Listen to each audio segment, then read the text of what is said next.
Off day one here of this Great American Cross Country Festival, and it is a festival. We'll have plenty of high school races tomorrow. A lot of things to look forward to there, but the action keeps on coming here on day number one. It's the Wake Med Soccer Complex playing host here in Cary, North Carolina, live on Runner Space, and the men are off and running. A little bit fuller field perhaps than the women, and of course a longer distance, but still a challenging course with those hills. Will we see somebody go right out to the front like we saw with De Leon, or will it be a bit more of a challenge out in front? Yeah, generally you see a little bit more aggressiveness from the men early on, which counterintuitively leads to closer racing up front. So if one guy goes fast, you're more likely to see 5, maybe 10 guys go with them, where on the women's side of things, if one athlete goes fast, I said it in the women's race, women are a little bit smarter. They have a little bit better sense of what they are capable of, and men more likely will go out early and pay for it late if they make a mistake. But that being said, it's very rare that the winner of a men's race doesn't come from that front grouping. So you kind of see it already forming from that awesome drone shot as these guys look around. A couple guys have their teammates right next to them. That's always very helpful, forming into this lead pack here.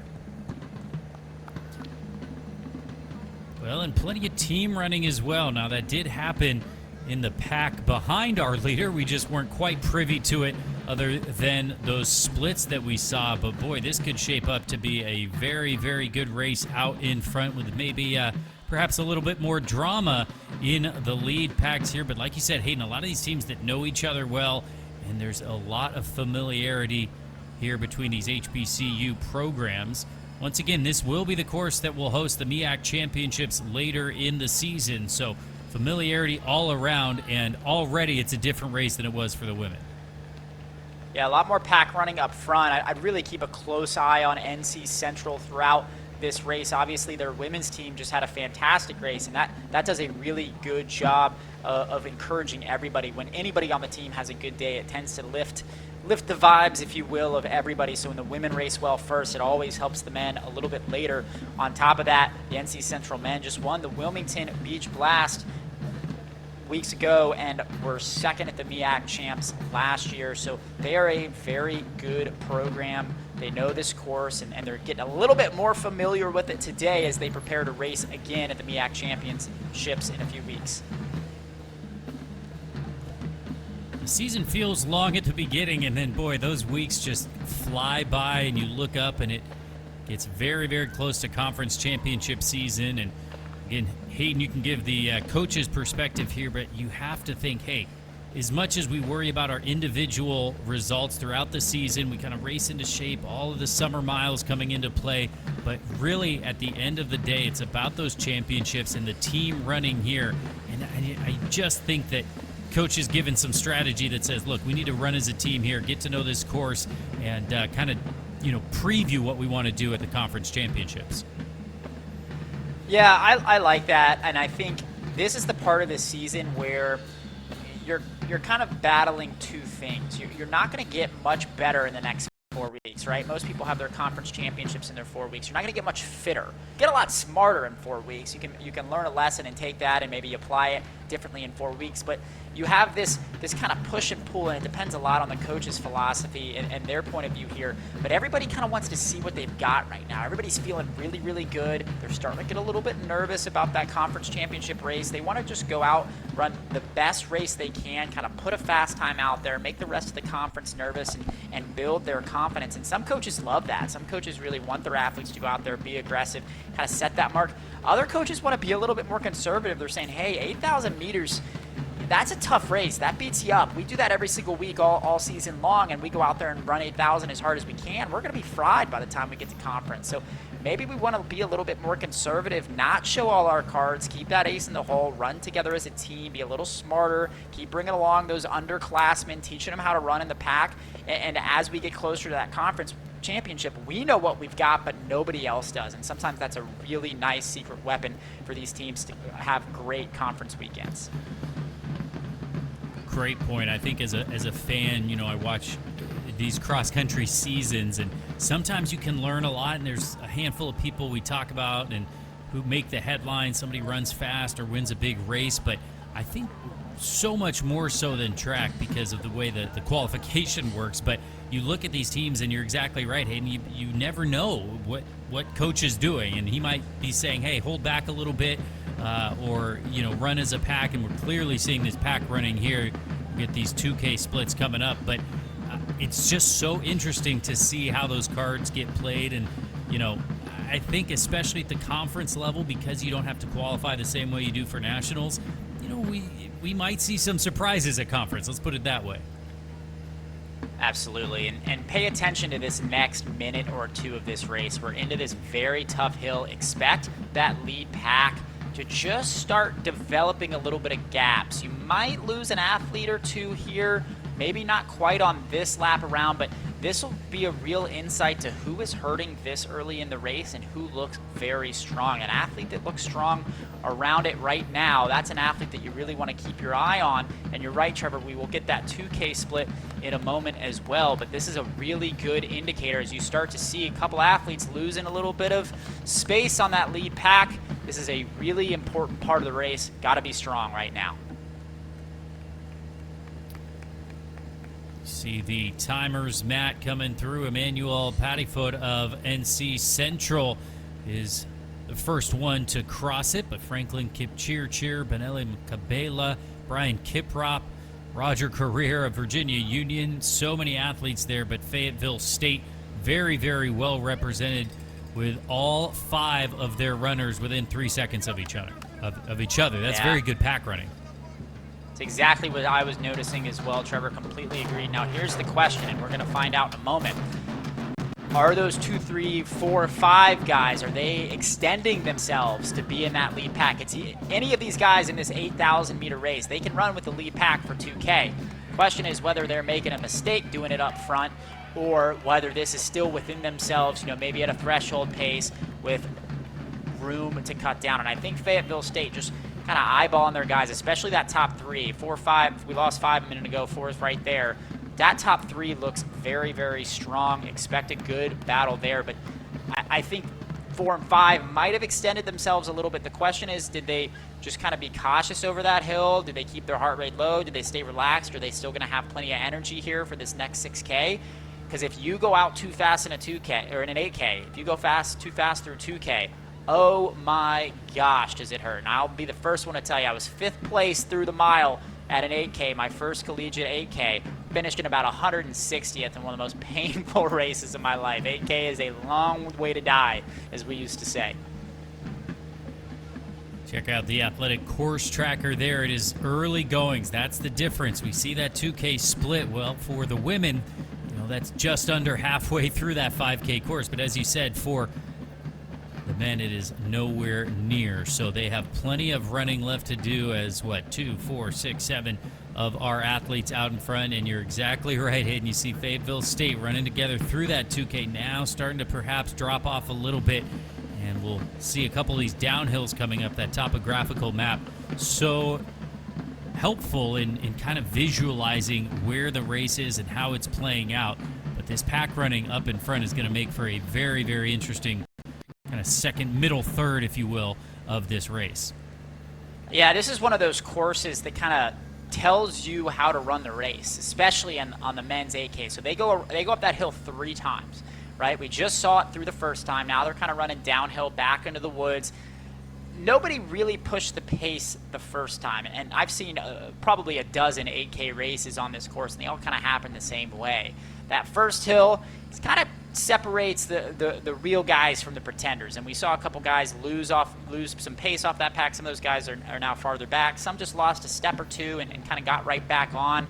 You can endure it once, but that second time you go up the hill, that is a real crucible in this race. You'll likely to see somebody attack either right before the hill and try to get a little bit of separation and extend it on the hill, or about halfway into the hill once everybody's starting to look around, starting to suffer a little bit. That's usually where the race starts to happen. Sometimes it happens a little bit later than that, but if you are not in that lead pack about halfway through that second hill, you are not winning this race. It is guaranteed. So right now, everybody just trying to stay in the lead pack. Some guys trying to push it a little bit, try to make it a little uncomfortable for everybody else. Maybe they feel better back in the shade and like kind of these twists and turns and want to put the pressure on folks. But really, it's what can you do the second time you go up that hill? That is where this race is made. Last year's champion in this race, 24:11, the finishing time, Nisha Kuyo of NC Central. So a little bit of perspective there. As you said, so many great races have been held on this course. But the team battle NC Central took last year, Fayetteville State was second. So they would love to improve that to a first place finish. And still that lead group, not much to choose between them, but still plenty of running left to go. Yeah, and you see a little bit of an insight in that team battle. 2K, of course, in the men's race doesn't give you quite as much insight as 2K in the women's race does. Fayetteville State had all 5 of their guys in the top 10. One guy, I think their 5th guy, is back a little bit now. They've got 4 in this lead pack. One of them lost a little bit of space up that hill, but brought it right back when they hit the downhill. And obviously 27 points that you see on your screen. Big, big gap for Fayetteville State. Very hard to bring back. It is their race to lose right now. You see Maryland Eastern Shore back there in second. I'd keep my eye on NC Central as well, sitting in 3rd place. We just saw their women's team run a very conservative race. They were in 3rd and 4th in the early stages of the race, and over the end of that race moved up a ton and got into 1st place to win. Now, obviously, this is a bigger gap than we saw in the women's race, harder to overcome that much. And if Fayetteville State keeps those 4 guys in that lead pack, it doesn't matter what their 5th do, no matter how far back he is, they're going to win this race. But I'm sensing that maybe their 4th athlete for sure, and maybe their 3rd athlete aren't quite up to the task of staying with the lead group. So the question is if they can, once they get dropped off, can they still hold the gap, manage the gap, keep that lead group in sight, and not get caught by the groups behind? Or is NC Central rather running very conservatively and going to be able to step on the gas and start catching folks when they lose the thread on this lead group? Well, Fayetteville State very well in control, I think, is an understatement here, as their 4 is reconnected to that top 5 now, starting to pull away as a group. And for some more perspective, NC Central, who took the team title a year ago, scored 33 points. Fayetteville State not too far back with 58, but that is a low, low score. They will be well on their way to improving that even further if they can keep this grouping. But our lead pack has dwindled to 5 now. Yeah, and they're stepping on the gas just a little bit. As you see, the athlete behind isn't just holding that gap. Pretty much with every turn, the athlete behind gets a little bit farther away. We've kind of lost, as you noticed there, Trevor, we've lost an athlete probably every 60 seconds or so. That tells me they're still on the gas here. We still have another couple minutes before they get through this back section of the course and drive up that hill, but that will be, as I've said before, the real catalyst in this race, and will separate who can win this race. Don't be surprised to see 1 or 2 athletes really blow away from everybody right there, and it'll be those 2 athletes that will be battling it out to the finish. Fayetteville State coming in ranked in the top 10 in the Atlantic region, number 9 in the most recent USTFCCCA polls. And, you can read the tea leaves a little bit, as we said, Aiden, with these rankings, but the regular season, more so than anything else, doesn't tell the whole story. But I think that they are starting to kind of fire on all cylinders here, Fayetteville State.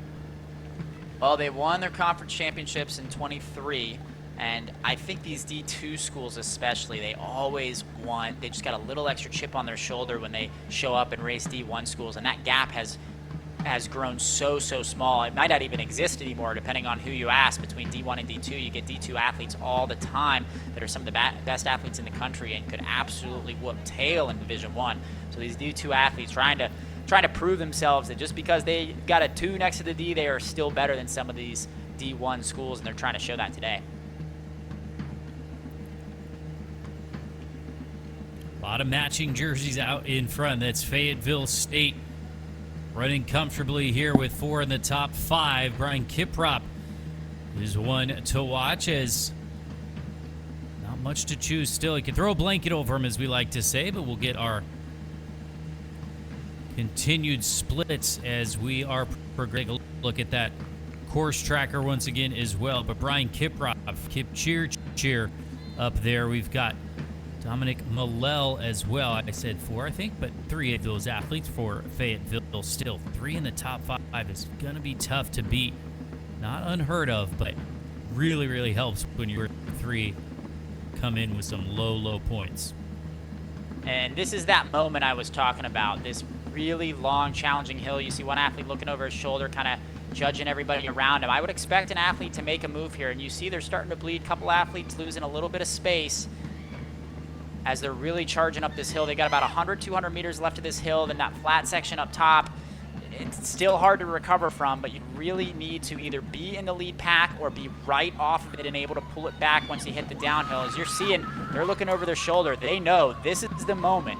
This is the moment that can get you away from everybody else and get you in a position to win. You can't necessarily win the race right now, but you can certainly lose it. And you see that with these guys looking over their shoulders and trying to make a move and separate themselves. These athletes know each other well, as saw each other at the CIAA track championships. They've raced multiple times. Roger's career, again, one to watch there for Virginia Union. Multiple time scorer indoors and out at the CIAA champs. So Fayetteville State and others battling it out in front. We're down to 4 out in the lead group.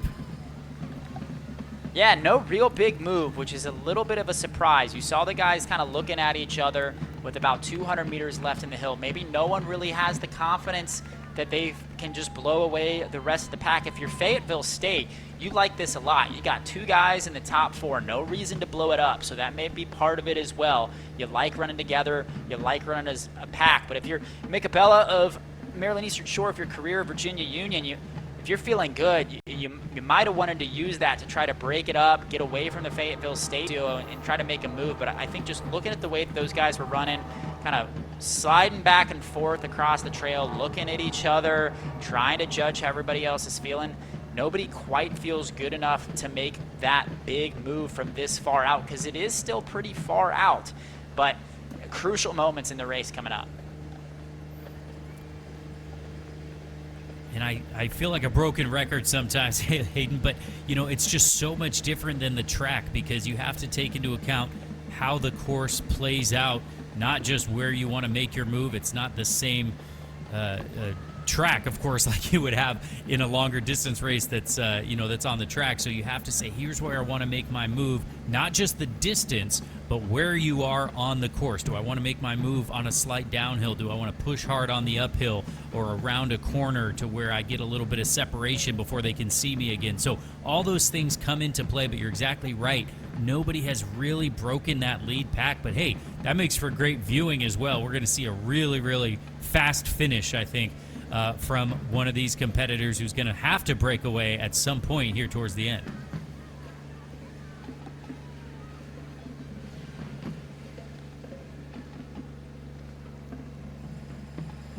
And they're still not really putting the pressure on. Sometimes these windy sections are a nice place to make a move. If you get the tangent just right, you can kind of step on the accelerator just a little bit, and without really doing much yourself, it puts pressure on everybody else around you. And I think that is actually what's happening up front, as you see just a little bit of a surge there around the corner, making just enough space on his shoulder for his teammate.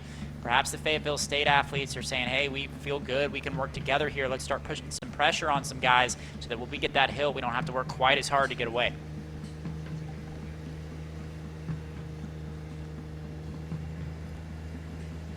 All of these athletes already well raced this season and still holding the cards a little close to the vest, but at the end of the day, they're competitors, and I think there has to be a point where coach says, okay, here's what we're doing through the first fill in the blank, 2K, 3K, 4K, 5K. But once you get to a certain point, I think it's every man for himself, and if you can go win this race out of that top 4, that competitive nature and that fire is going to be lit running through the woods here, as they will really set up for a strong sprint finish here.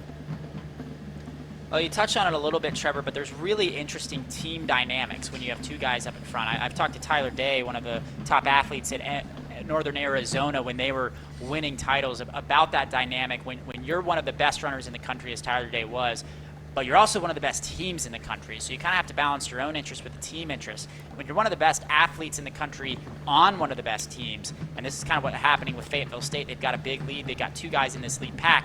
You've got to be a little bit more conservative, because if you make a big move and you make a mistake, you might go from 3rd to 6th to 7th to 8th and really start losing some points. If you're in this lead pack and you're feeling good and you go, hey, if we don't move, worst I get is 3rd. Like 2nd, yeah, it helps me, but it doesn't really help the team so much. It's just 1 point. But if I make a mistake, and you've heard Caitlin Toohey talk about this with NC State as well, if I make a mistake, that can really blow up and really hurt the team. And we've seen that before. We saw it with Cooper Tier in Oregon at the NCAA Cross Country Championships. Their standout finishing 200th and really, really hurting their chances as a team. As an athlete, if he had run more conservatively, might have gotten 10th or 15th, even on a bad day, but ends up all the way back because he ran too aggressively. So if you're Fayetteville State and you're one of these top 2 runners right here, Kiprop and Kipchirchir, there's an incentive to be more conservative, to make Maryland Eastern Shore and NC Central, or rather Micabella and Career Virginia Union, of course, make them make the move. But they're also controlling the race, so I think they're feeling pretty good. They might get this 1-2 punch. Kiprop and Kipchirchir for Fayetteville State are used to running together. They were 3rd and 4th a couple of weeks back for the Broncos at Bulldog Stampede race, hosted by Wingate, and Kipchirchir the week before that was the conference runner of the week. So certainly making their presence known on the regional and national scene is Fayetteville State. 21 minutes and change into this 8K race here, our final collegiate race of the afternoon. They're on day number 1 of this Great American Cross Country Festival, and it is delivering already.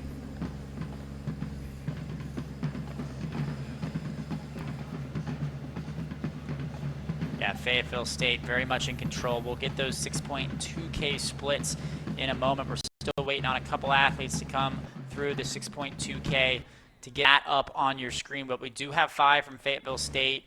We do have 5 from North Carolina Central.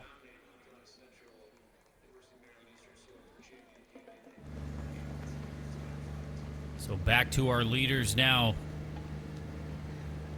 as we are running through the woods here and starting to see everybody pulling away. Those splits tell part of the story, but really when it comes down to it, there just seems to be kind of that imperceptible push. You blink and all of a sudden the gap starts growing, but patience is the key. As you've said time and again, Hayden, patience will win you the race, I would say individually, but especially as a team. As now the teammates take a quick peek over the shoulder, but they are all alone here out in front, and this may be the move that we've been waiting for. Yeah, this is it, 100%, Trevor, and I'll tell you how it happened. They were kind of nervous there for a minute. We talked about them needing to be conservative because in that moment there were three athletes in the lead pack, so the worst they could do is 2nd and 3rd. So they were looking at the other athlete, making sure they didn't blow up, even if he goes, sure. But then just a little bit of a move kind of sensing them out, and they got a little bit of a gap. Fayetteville State knew that they had 1 and 2 locked up, so they kind of looked at each other and said, okay, we don't need to be conservative. We've got this. We're close enough to the finish. Let's get rid of this guy. Let's go 1-2. And you saw that as they started working together through that back section. And I bet you they stay shoulder to shoulder for another 100 meters, but we are getting really close to this finish. And I'll tell you, there is nothing like beating a teammate in the last 100 meters. So expect these 2 guys kind of go at each other in the last 100. They've got 1st and 2nd locked up. I'm surprised to see them look over their shoulder here and confirm that in a second. But it's going to be Fate 1-2. The question is it going to be Kiprop or Kipchirchir? Well, and everything you said, I won't say goes out the window, but when you really get down to these final meters, that placing secured, exactly, there's some bragging rights, I think, on the table for these teammates. They're used to training together, getting cheered on here as well, but at the end of the day, I think it's every man for himself in the final meters here. You can see that athletic course tracker once again telling us exactly where we're at on this 8K course. Who has that final push here in our HBCU 8K race for the men? Big, wide picture. You can see the gap is back and looks to be insurmountable, but our leaders are going to cruise in here. Fayetteville State is going to take the top couple spots. And there's Brian Kiprop. You saw that big move about three-quarter way up the hill. Him and Kipchirchir really just dominated this race, kept it under control for the first 5,000. My apologies, Kipchirchir is... No, I think it's Kiprop. Kiprop had 100, unless we mixed it up. Kiprop was assigned 100, Kipchirchir 96, so unless they swapped bibs, but no doubt about it, Fayetteville State goes 1-2. Kiprop and Kipchirchir.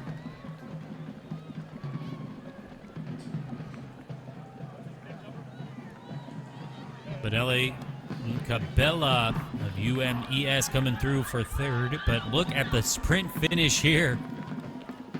And there's a couple of, well, a swing point, let's say, as well. But as always, watch that number out of 5, the finishers, Fayetteville State, with a really, really dominating top 3, putting 3 in the top 4 there, with Dominic Millell coming through for 4th, Roger Career of Virginia Union rounding out the top 5. And those were the athletes that we saw through much of the race in that lead pack. Bongani Siabonga of UMES making a good move towards the latter part of that race to come up. He wasn't with those early on, but now we'll get the rest of these runners coming on through. Keep an eye out for one more Bronco jersey here to round things out, make it 2 rather, for Fayetteville State they're still looking for. I'll tell you this, though. When you go 1, 2, 4, I think they had 4 in. I think they went 1, 2, and 7. Yep, they went 1, 2, 4, and 7. So 4 in the top 10. That's a pretty dominant performance. We'll see where number 5 is, but I don't think too far behind.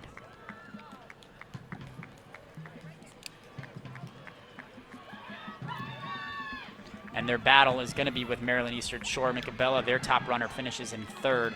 Siabonga in 6th. Their 3rd athlete back in 11. So that's the other thing that I look at. You know, does your 1 beat their 1? Does their 2 beat their 2? They beat them all the way through 4. So very, very hard to make it up with that 5th runner, unless it's just a massive, massive gap. Hey, crazier things have happened. I was going to say, you mentioned sometimes the blow up from one of your runners you expected to be towards the front. I don't think that's the case here necessarily, but certainly those points get bigger as the places get lower, let's put it that way. But here comes Fayetteville State and their 5th runner through. They should certainly take care of business here. And we will get confirmation of that, but I believe we can pretty confidently say that Fayetteville State is going to improve upon their placing from a year ago and take the victory here in this HBCU men's 8K race. We know the individual results. Kiprop and Kipchirchir coming through to go 1-2. They did such a great job biding their time in that lead pack, not getting too aggressive too early, feeding off the confidence as teammates, and eventually pulling away to make it a big, big score for Fayetteville State.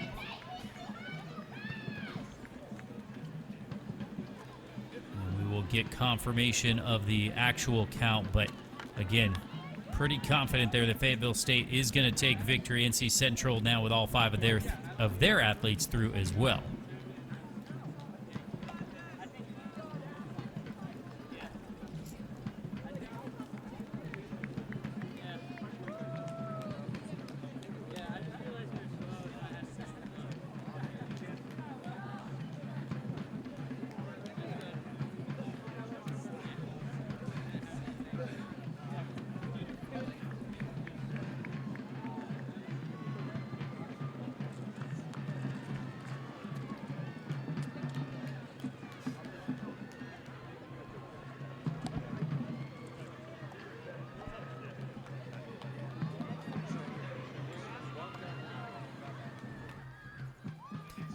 Well, we didn't have much drama up front on the women's race with De Leon taking the victory there right from the gun. But on the men's side here, this is how we began.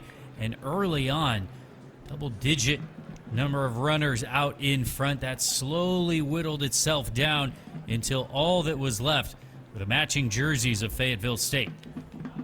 Well, we said it early, you have to be in that lead group early, and you have to weather those hills if you want to win this race. And in every one of those shots, you'll see Brian Kiprop and Franklin Kipchirchir biding their time, sometimes going to the front and pushing just a little bit. And then when they smelled blood in the water right here, they really blew the doors open. Just the two of them headed towards the finish, and then Brian Kiprop got the better of Franklin Kipchirchir just by a little bit. They kept it together and raced that last 200, but Fayetteville State goes 1-2, and Fayetteville State dominates the team battle, putting 27 on the board, winning by nearly 30 points. So a good result for Fayetteville State. Top 10 in their Atlantic region in those rankings, and this certainly won't hurt that. They'll be looking ahead to that CIAA championship coming up at the end of the month in Virginia, and certainly confidence building for them as they continue to have a great season here individually and a team. Kiprop and Kipchirchir, who go 1-2 here, will certainly figure to be the leaders at that conference championship. They will be looking to regain that title. You can see UMES there as well, but boy, it was a low score a year ago. Even lower it looks to be here for Fayetteville State as they get the dominating victory.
Right.